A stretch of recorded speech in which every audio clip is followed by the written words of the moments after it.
Yeah, I can see it. Okay. Yeah, I Cool. see it. Okay. So we're just gonna go over some building construction tips tonight.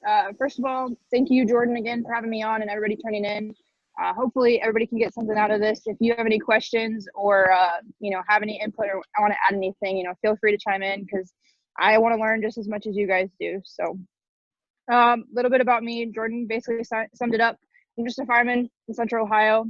Nothing I'm going to talk about tonight is new. I didn't come up with any of this. Everything either came from other firemen that have taught me, textbooks, tabletop conversations.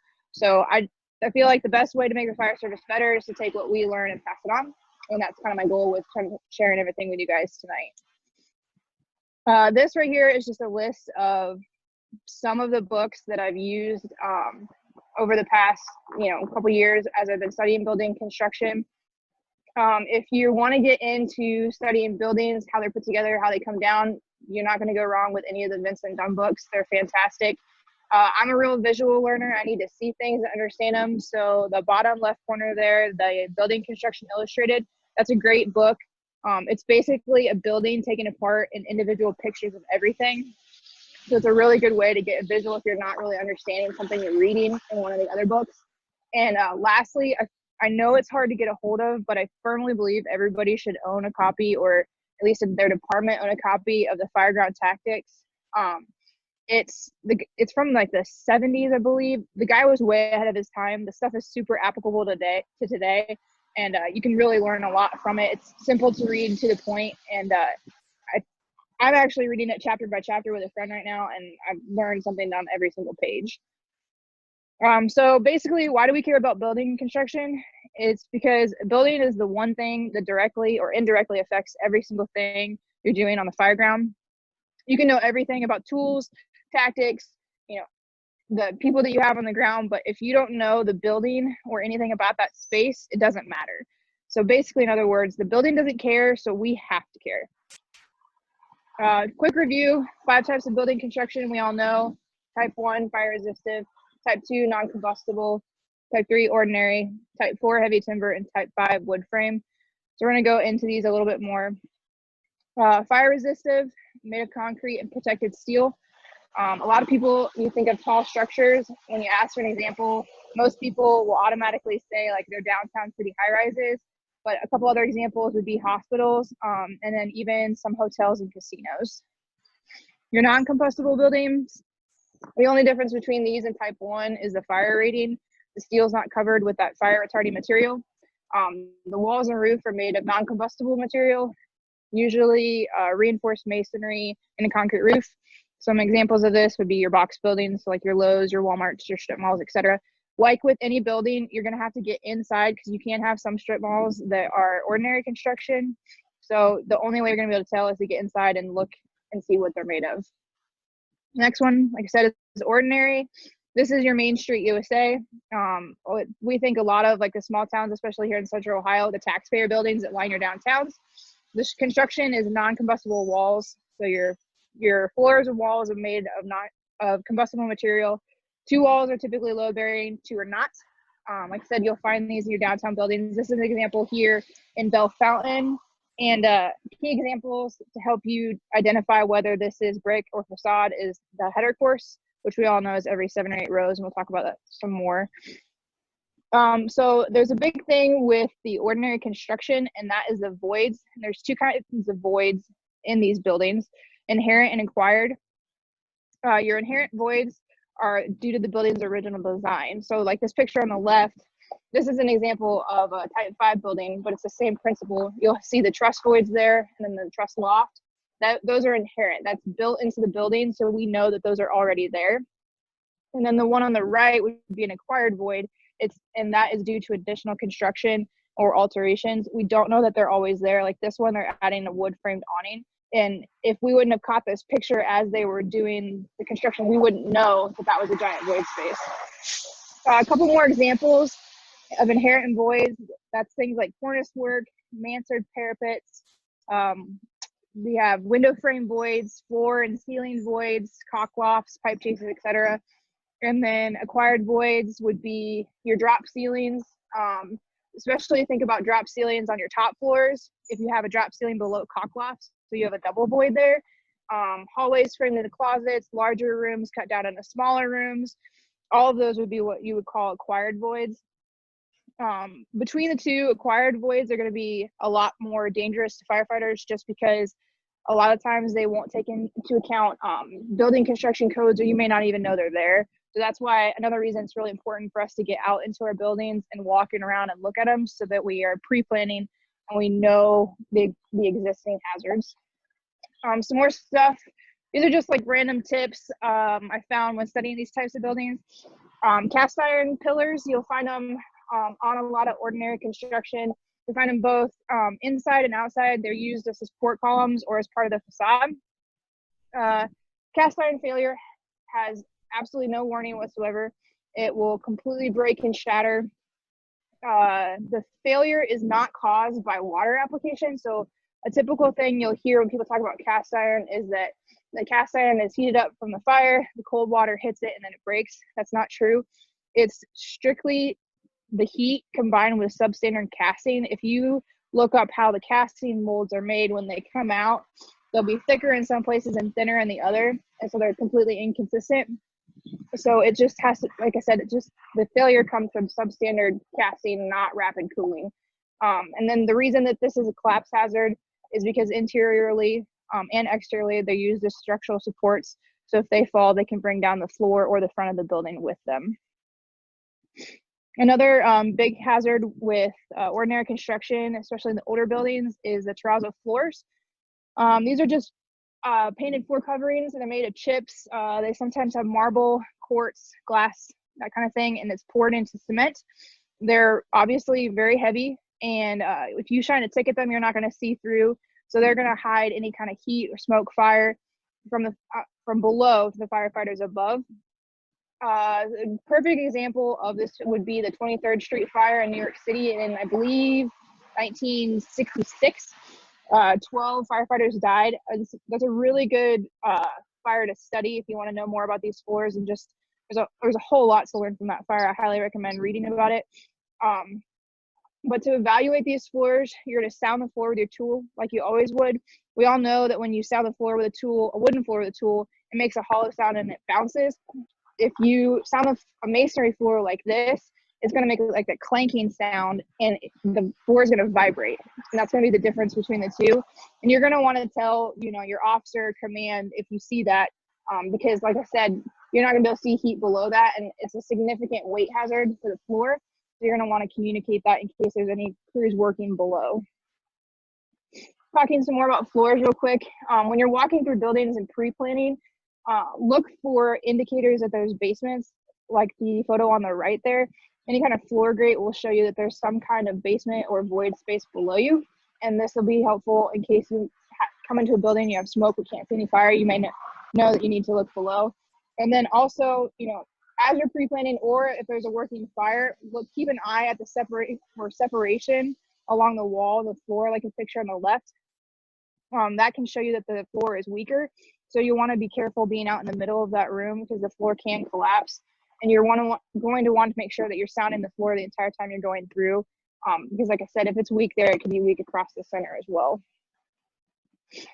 So this is basically just a little bit of info on brickwork. Basically, the really only things that we care about is the header course. And like we said, that's the way you can tell the difference between real brick and facade. The soldier course is what goes across the tops of windows and doors. That's usually used there for extra support, because that's going to be your weakest area in the brick. Brick orientation, like I said, there's 6 different types. All it is the way that brick is laid in a wall.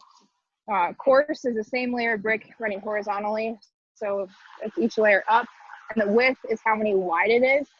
Typically, in ordinary construction, the bricks will be wider, and then they'll taper off at the top.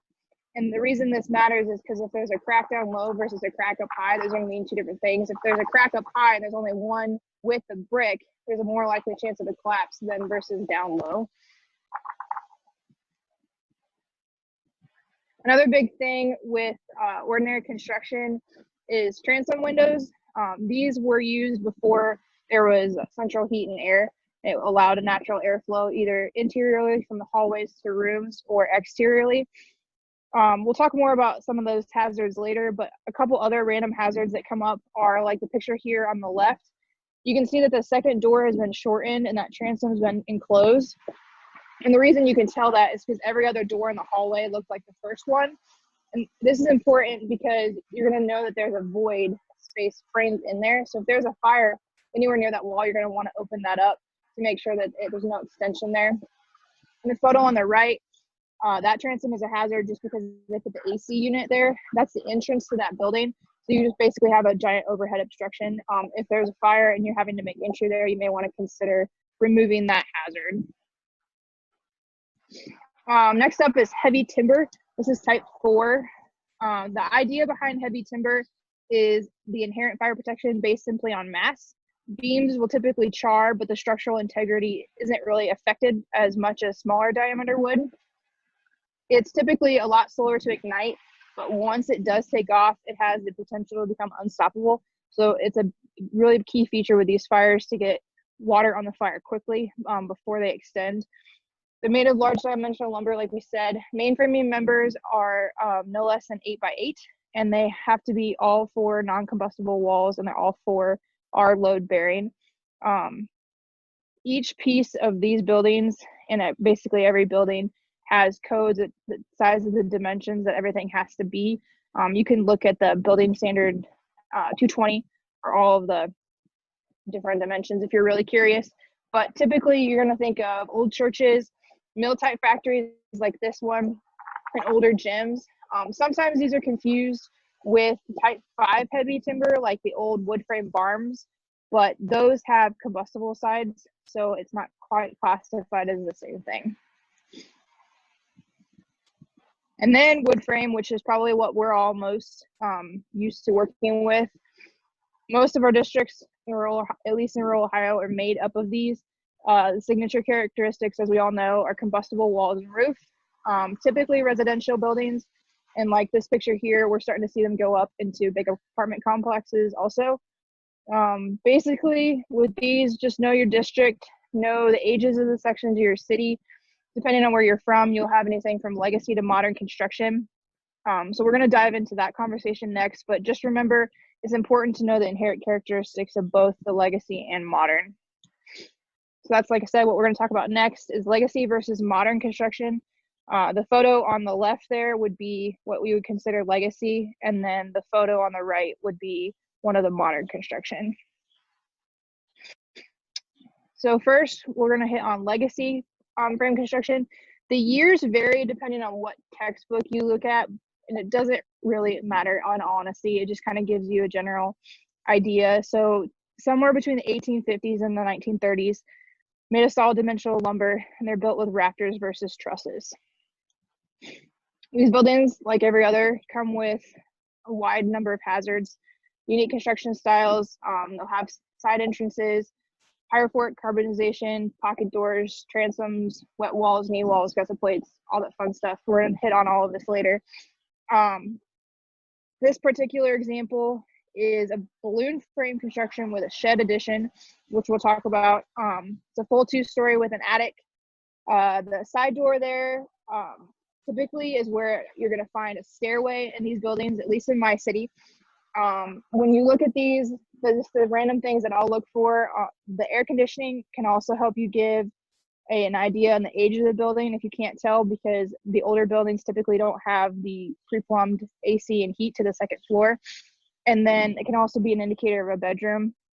And then the reason that I point out that this is the salt box edition, or excuse me, is a shed edition, and we'll talk about salt boxes later, is that on that corner there, if the fire is in that little addition, you're going to have a slight chance that it's not going to spread to the rest of the building just as easily. These next couple pictures are just some examples of different legacy homes from my city. Like I said, this is Central Ohio, so you might have some stuff that looks like this, maybe not. These are just some random ones that I've seen. So a lot of things that we think about when we think about legacy construction is balloon frame. I don't have an exact age for this house, with the ones on either side are built right around 1900, so I'm assuming that that's when this one is too. When we think about balloon frame, at least what I was taught was that if you have long, narrow, or if you have stacked windows, it's balloon frame. Well, it's not necessarily the case. The big things you're going to want to look for is start at the foundation. If it's stone foundation, that's your first clue. Long, narrow windows would be another one, and that center chimney is also a good clue. But really, there's no way to tell without being in the buildings, and like specifically in the district. If you know the one next door is, it probably is too. But the way to check would be to go to like to your basement, or if for whatever reason you have a hole in the first floor. If you can shine a light up the wall, you should be able to see all the way up and all the way down. If you can do that, then it's probably a balloon frame. This example here is a balloon frame that's been added onto. And the only reason I point this out is because of the addition there, where that red line is you now have an interior balloon frame wall. So it's just another place that you're going to have potential for hidden fire to be traveling. So you're going to want to make sure that you open that up. This is an example of when we assumed something was balloon frame and it wasn't. We had this house for a training a couple months ago, and you can't really see the foundation here, but it looked like a stone foundation, had the long narrow windows, the chimney is in the center. So all of us would have bet major money that this was balloon frame construction. We were wandering around getting it ready for the training, and we walked in the basement and realized that it was actually platform. It doesn't really matter either way that it's, balloon frame versus platform. And I used to say that I would rather assume it was balloon frame and find out that it not be. But someone brought up the point of, if you assume it's balloon frame and you're on the first floor, there's a hole in the wall and you're spraying water down into the basement. Well, if it's platform, that water's really not going anywhere. It's just hitting all the studs there. So you can assume one way or the other, it doesn't really matter, but your water's not getting where it's going if it's platform. So just, two takeaways to either side there. And then this next one, this is just a picture of the basement, so you can see that it's platform and, it's not open all the way to stop. So a couple other things with legacy construction, you can have this in modern too, but it's really common in legacy construction. It's half stories. So half story versus a full story. Half story, the roof line terminates at or near the floor, like in this picture here. Basically, that means that there's not full 8-foot walls. You can use the side vents there, like in the arrow, to indicate where the void space would be. So the knee wall is somewhere to the left of that arrow. So then that's just a framed void. Like I said, the key features of half stories are the presence of knee walls. The exterior indicators are the wall height, if there's dormers or false dormers, and then the vents. This example here is a 1.5 story. Just make sure with these buildings that you don't make the mistake of opening the knee wall without a line. Even if you have a tick and you see no heat, there can be hidden smoke and fire behind there, and as soon as you open it, you're providing oxygen to that, and it can overtake the room. A couple more variations of half stories seen in my city specifically. The one on the top left is a 2.5 story, so you have the 2 full stories and the half. The one on the right, the top right, is 2 full stories, so it's just a 2-story with an attic.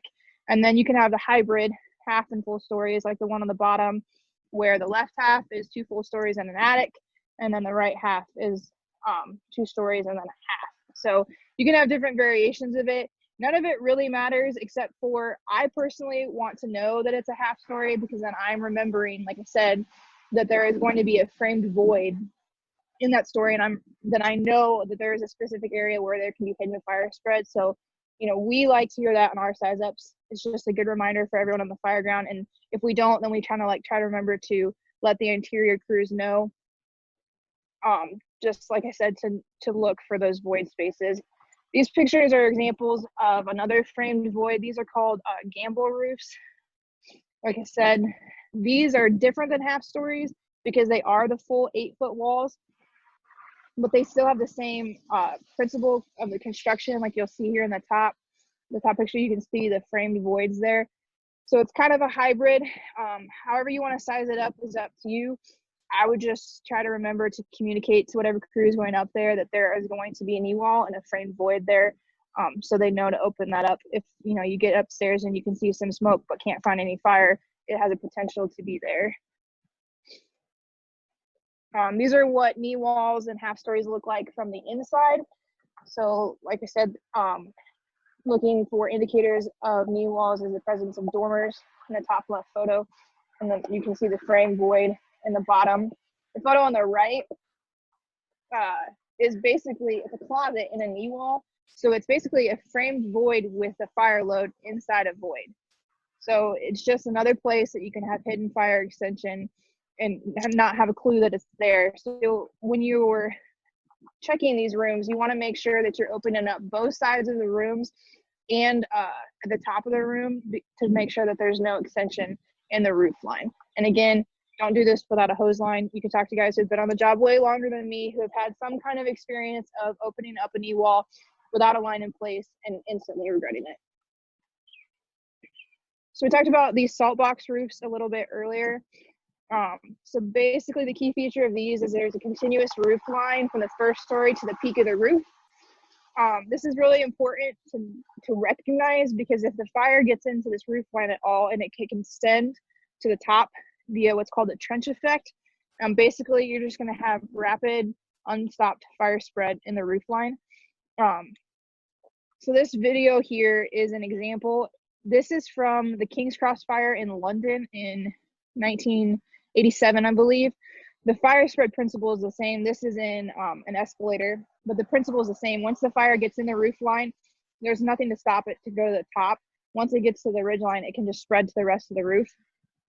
Like with any other roof, there's a collapse risk from the fire exposure due to the way it's framed, roof decking, etc. But again, what makes these different is how rapidly the fire can spread along the roof line. When fighting a fire in a salt box, you're going to want to make sure that you send a crew. Even if the fire's on the first story, you're going to want to make sure you send a crew to the second story just to check for any fire extension. So we're going to watch this video real quick. I'm going to show you what I'm talking about, maybe.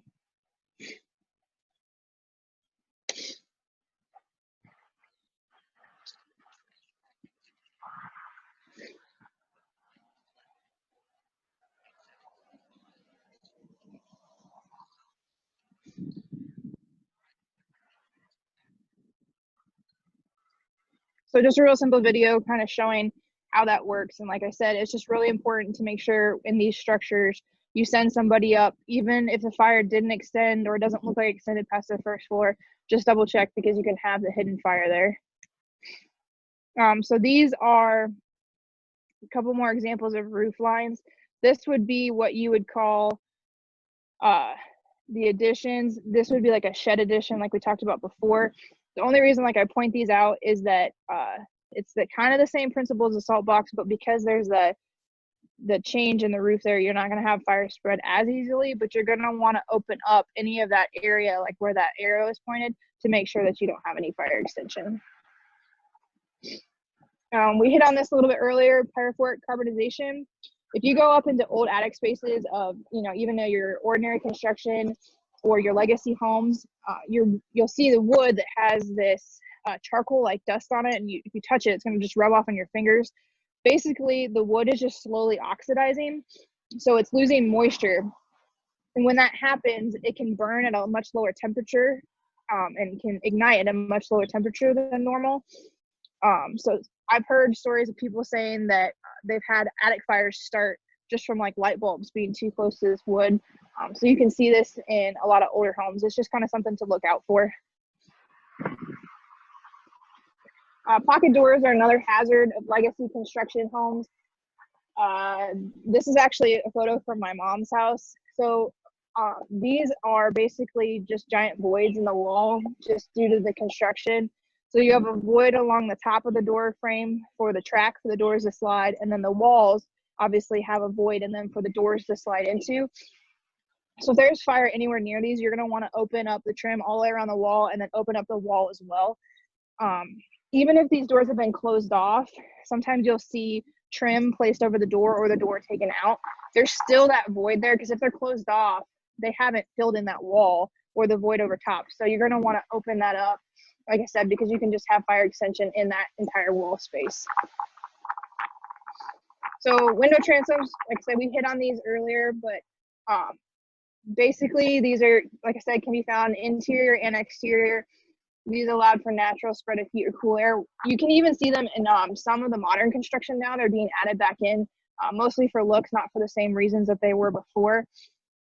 The big hazard with these for us is that interior ones can fail and have fire spread down the halls or upstairs.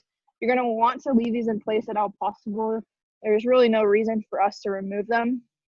Just some facts. The transom piece is the piece that divides the window from the door, and mullions is what you call the piece that splits the window in half. So like the picture on the left that divides the one into 3 pieces, those are the mullions.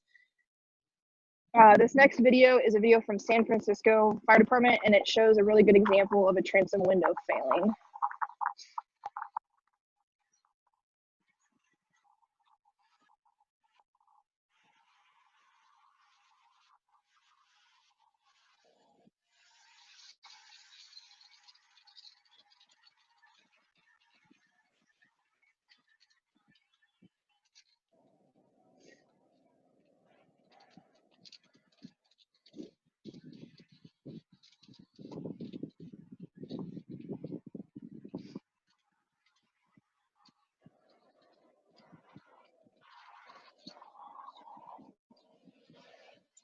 So you can see why you want to leave those in place. You know, if you're working your way down a hallway, shut the door, leave that window there. And you can see also how rapidly those can fail. And if they weren't there, the fire would have just spread down the hallway. So gusset plates, these are a popular thing to discuss. Everyone sees gusset plates on lightweight construction and assumes it's a new issue and that they're super dangerous. These pictures are actually from a 1979 issue of Fire Engineering. And there's a whole article on the importance of gusset plates and understanding how they work. So they're not a new issue with lightweight construction. They've been around quite a while. The risk with them is actually relatively low, and it's more based on whether or not they were attached properly and if they made it through the transportation and manufacturing process. If they fail, it's because they were already loose rather than from heat. And the way they typically fail is that the wood burns away from the prongs. If they're not super well made, the prongs are really shallow.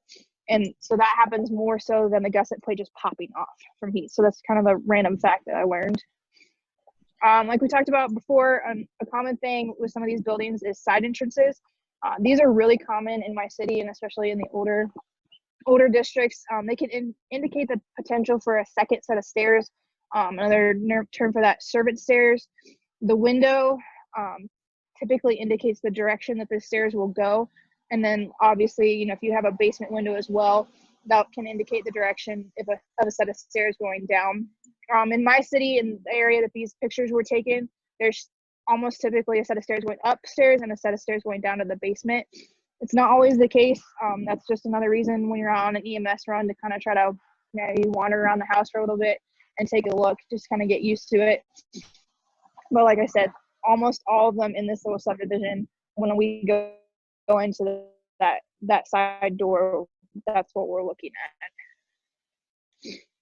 So we're going to hit on rafters versus trusses real quick, and then we'll talk a little bit about modern construction. So rafters are the traditional means of framing a roof.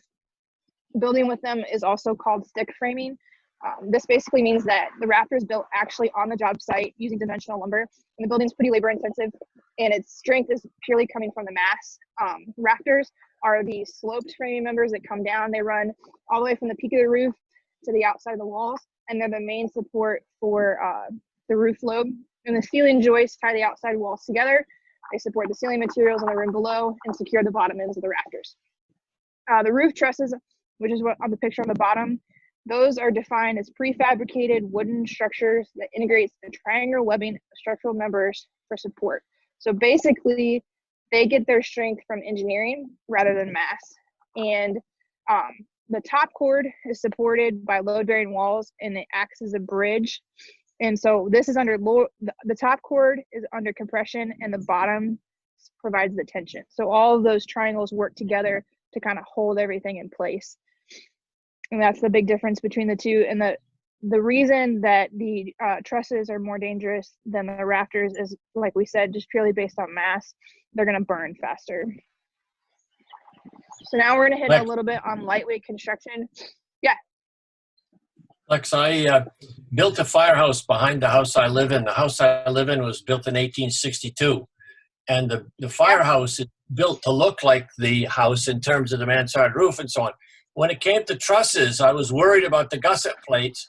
And there is a coating that you can put on the gusset plates that helps to, if fire impinges on it, it actually makes them stronger and will last longer.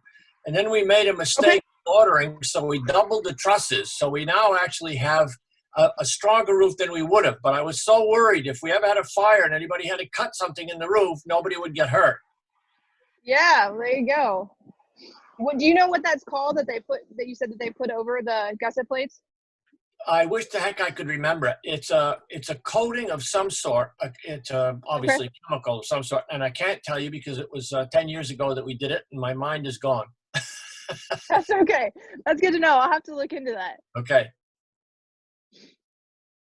So this modern construction, like we said earlier, it's not new. It's been around since the mid 1900s. Varies on, like I said, the year. This, like we said, the strength's gained from engineering, not mass. And it's usually a truss roof versus a rafter. The principle behind these was to build houses as quickly and cheaply as possible. Typical materials for these include 2x4s, which some will argue are more like 1x3s, plywood I-beams, OSB, roof and floor assemblies versus being made on site, and a lot of the use of wood glue and adhesives. And like I said, we all know the key difference between legacy and modern construction is that modern construction burns a lot more rapidly. So this is, like I said, why you want to get out into your buildings and the districts and learn the basics of construction, just so you can kind of get an idea. I'm a visual learner, so I need to be able to see all this stuff to truly understand. So the next couple pictures are just some examples of modern construction in my city specifically.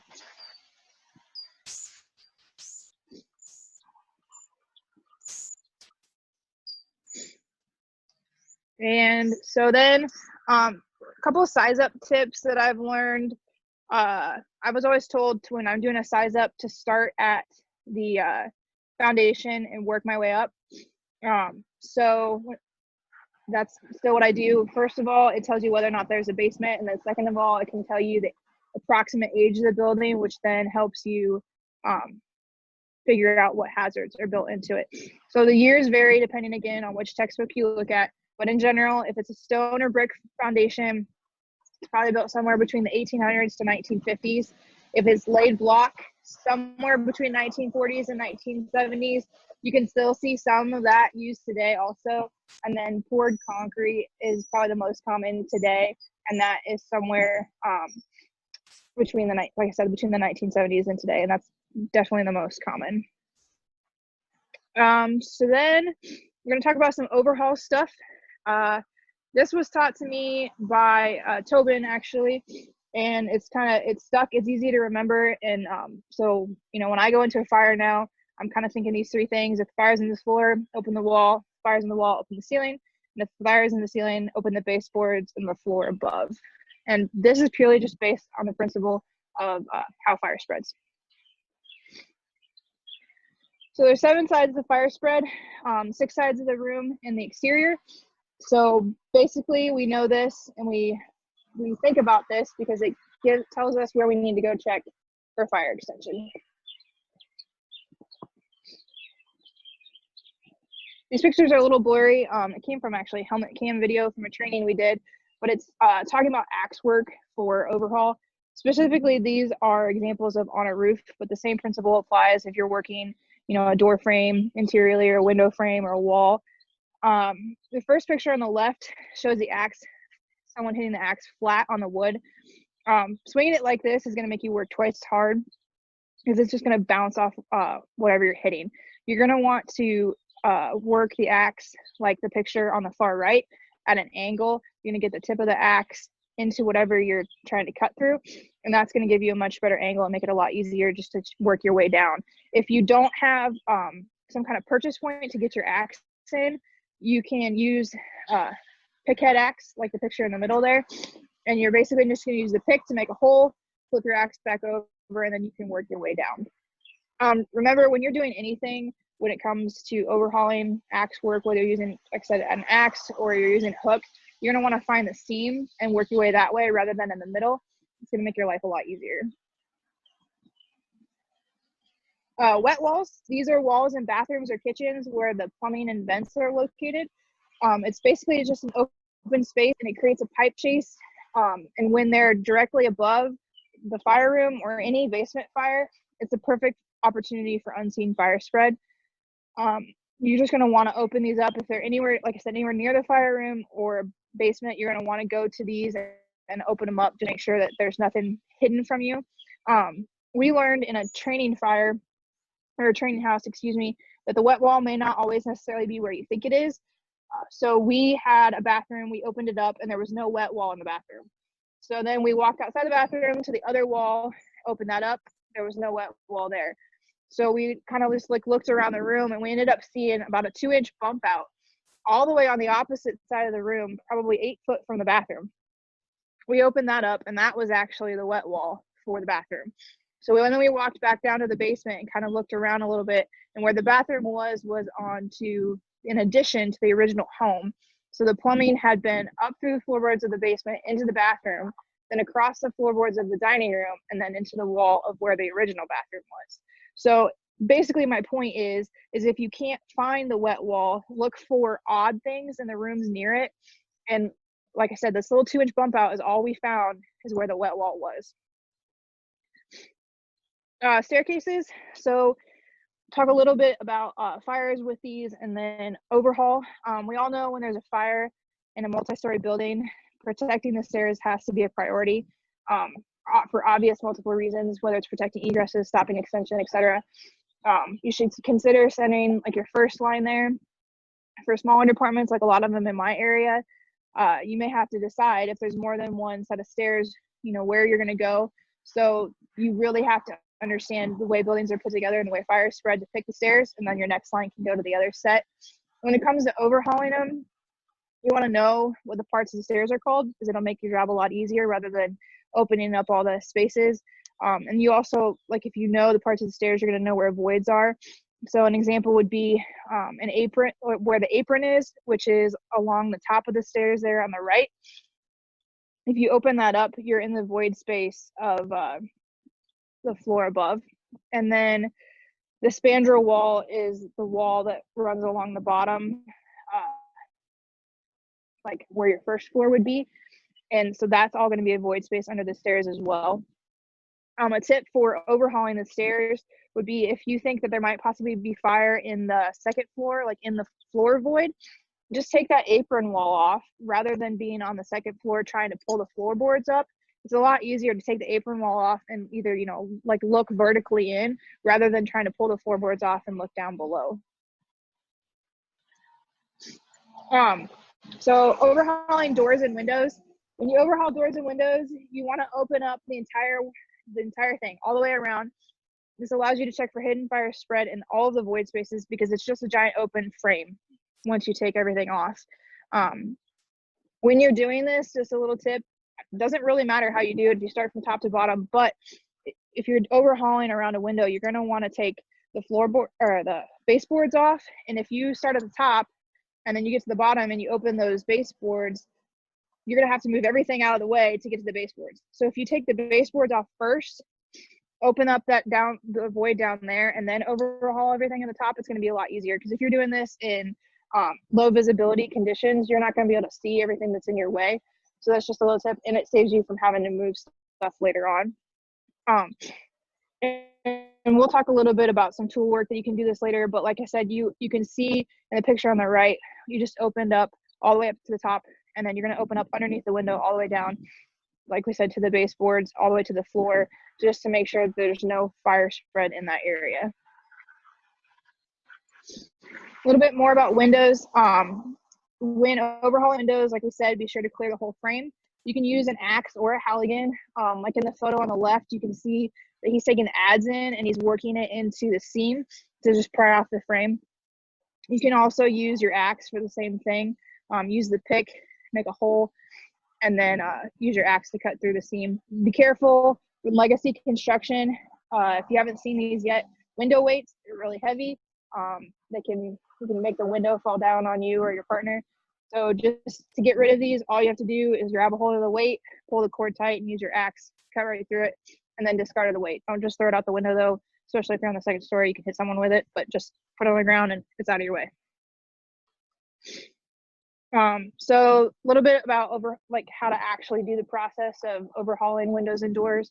If you have a hook, you can take the flat side, like on the picture on the right, and you can run it along the wall, and then down in the top of the frame, like where those red arrows are pointing, and then you just work the flat side in between the seam of the wall and the frame, and you can just peel it off that way. Or you can use the pick of your axe, and you can hit like in those blue circles, just make a puncture point, and then use your axe to cut away the rest of the frame.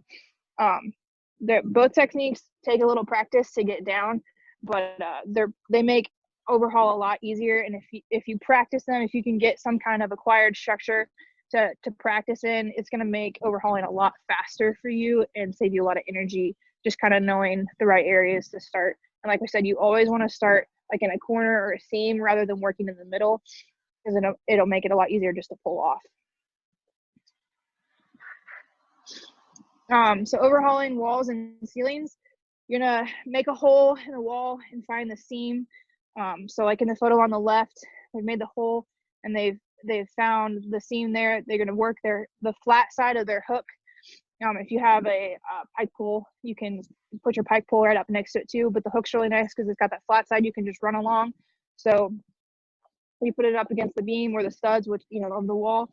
And like I said, you just work your way down. And once you practice this, even on plaster and lath, it's just as simple. You get it up against there and you just flick your wrist all the way down. Doing this versus attempting to pull in the middle saves you a ton of work. So just open it up. Like I said, even if you can't see, you can run your tool along and find the seam and just run it next to it. When overhauling a wall, you can use your pick head axe. And the same principle, you make a hole with a pick and find the seam, and then use your pick just like you would the hook of the, just like you would the hook, and just run along the seam all the way down. Rather than like chopping with your axe, you can just use the pick and work it all the way. Some key indicators when you're doing size ups on any kind of structure, modern or legacy construction, are these fingers of smoke in the eaves. These are indicators that there is fire in that void space. The same principle applies to floors. If you're seeing fingers of smoke coming out of floors or stairways, you know that there's fire in those voids as well.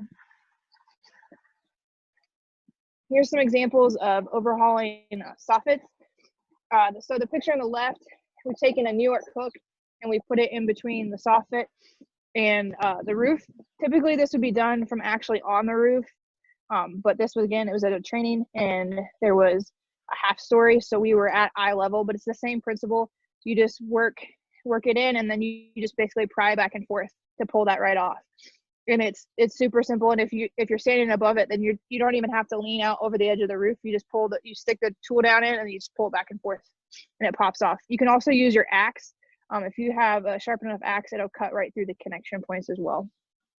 But you're gonna want to open, if you have fire in your roof line at all, you're gonna want to open that up all the way, just like on the picture on the right. As you can see all that void space there, you're gonna want to go to check for fire extension.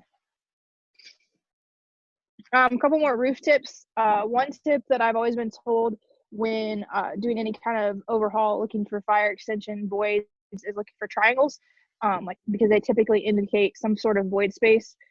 One example on roofs is cant strips and crickets. A cant strip is the frame void on a parapet, like on the photo on the left there, and then crickets are the framed voids on chimneys. They both do the same thing. The principle is for watershed on 90-degree surfaces, but if you remove these, you can check for any kind of hidden fire extension. An example of when you would want to do this would be if the fire is on the exterior and extends up the siding somehow. It can get into either of these voids, and then you're basically just chasing fire across your roof. And the next place it's going to go is into the top loft, like on a flat roof. Question: do you have any videos of overhauling techniques I've discussed? Yeah, I have a couple of videos from our training. I can send them to you. My camera died about halfway through, but I can send them. It's excuse me. Like I said, I don't have anything from above, but the principle is the same, so I can shoot those your way when we're done here. So apron walls. So we've talked about opening the apron on stairs. The same principle applies to these apron walls. Basically, an apron wall is a side wall, either on the sides of stairs, roof scuttles, or skylights. So the arrow there is pointing to what would be the apron wall on that roof access. So like I said, the same thing applies. If you just remove that sideboard, it gives you a good place to look inside the whole roof line for any kind of extension. Just remember, like with any other void space, when you open it up, you are potentially adding fuel to any fire that is possibly growing there. So just be aware of what you're doing and have lines in place, and always be expecting there to be fire. So basically wrapping it up, this is probably my favorite quote when it comes to building construction. Let's never forget, the reality is that no matter how much you know where you work or how good you think you are, the simple fact remains that the building does not care. So just a couple of thanks to people real quick. These are just pictures I've taken in various cities in my travels over the last couple of years. It wasn't long after I started on the job that I realized how little I knew about building construction, and kind of how important that it was. You know, when you take your academy classes, everybody always says that like the building's going to fall on your head or it's going to fall out from underneath of you, but I didn't really understand why.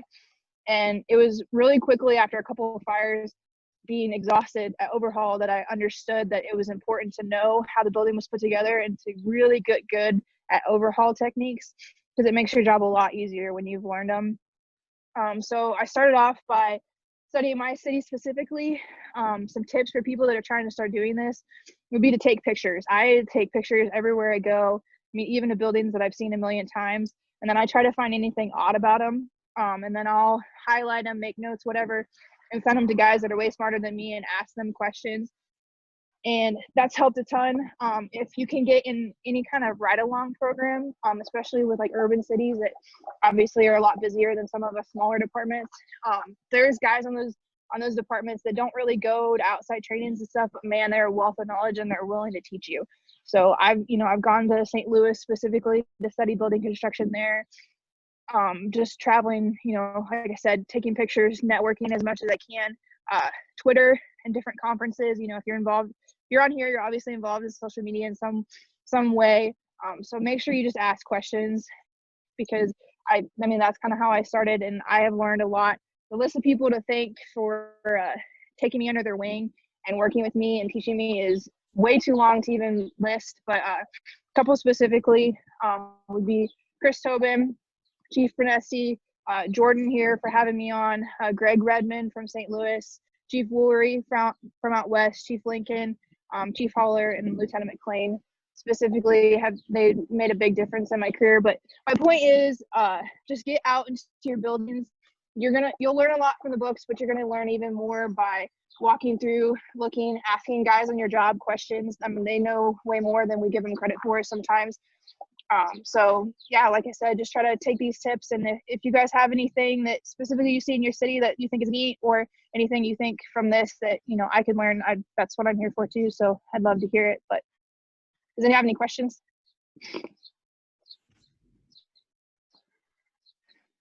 As soon as we get rid of this COVID-19, you got to come to Nova Scotia and we'll show you some old buildings. 1750. There you go.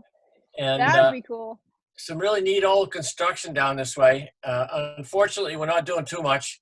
They let me drive around in my 1913 Model T OJ Childs recently, but that's about it.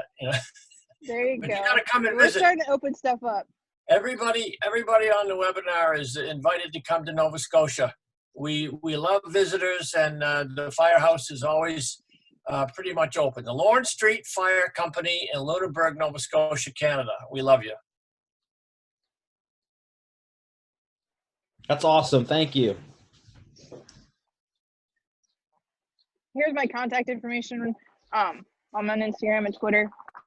All I do is talk about buildings and fire. So like I said, if you guys have anything different you've seen in your cities, or You know, anything that you guys do differently or see, I'd love to see it, because like Jordan said in the beginning, you know, everybody does stuff differently in their cities, and I can't tell you how to do your job, but just some of the tips that I've been taught by guys way smarter and more skilled than me. So I'm always wanting to learn more.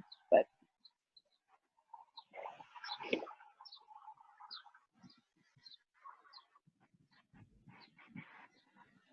Good job, Lex. Hey, if you could turn your share screen off. yeah.